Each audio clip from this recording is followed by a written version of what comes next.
നിങ്ങളെല്ലാവരും ഒരു reality accept ചെയ്യണം. പോലീസിനും ഈ സൊസൈറ്റിയിലെ നല്ലൊരു ശതമാനം ആളുകൾക്കും ഈ കേസിന്റെ സത്യാവസ്ഥ എന്താണെന്ന് നന്നായിട്ട് അറിയാം.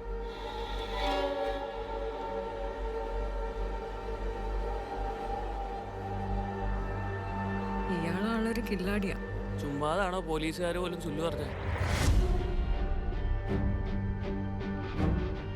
ജോർജ് കുട്ടി തന്നെയല്ലേ പറഞ്ഞത്, പ്രശ്നങ്ങളൊക്കെ തീർന്നു, ഇനി പേടിക്കാനൊന്നുമില്ലെന്ന്.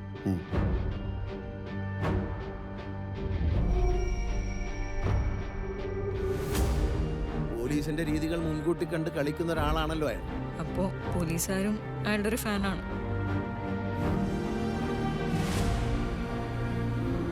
പിന്നെ ആ ജോർജ് കുട്ടി ആളൊരു കുറുക്കനാണ്.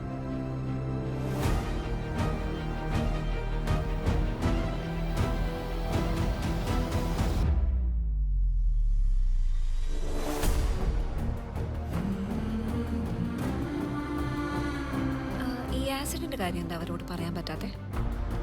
അവരെ രക്ഷിക്കാനാണെങ്കിലും ഞാൻ ഈ ചെയ്ത കാര്യങ്ങളൊക്കെ കാണുമ്പോൾ അവരുടെ അച്ഛനൊരു ക്രിമിനലാണ് എന്നൊരു തോന്നലുണ്ടായാൽ ഏയ്, അവരങ്ങനെയൊന്നും ചിന്തിക്കില്ല. ഞാൻ തന്നെ അങ്ങനെ ചിന്തിച്ചു തുടങ്ങി. പിന്നല്ലേ സർ, ഇപ്പോഴല്ലേ നമ്മുടെ പ്രസക്തി.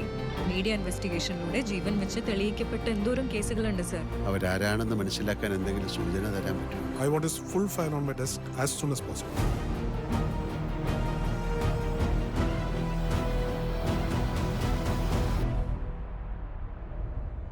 ഇനി അങ്ങനെയൊന്നും ചിന്തിക്കണ്ട, എല്ലാം കഴിഞ്ഞില്ലേ? കഴിഞ്ഞോ?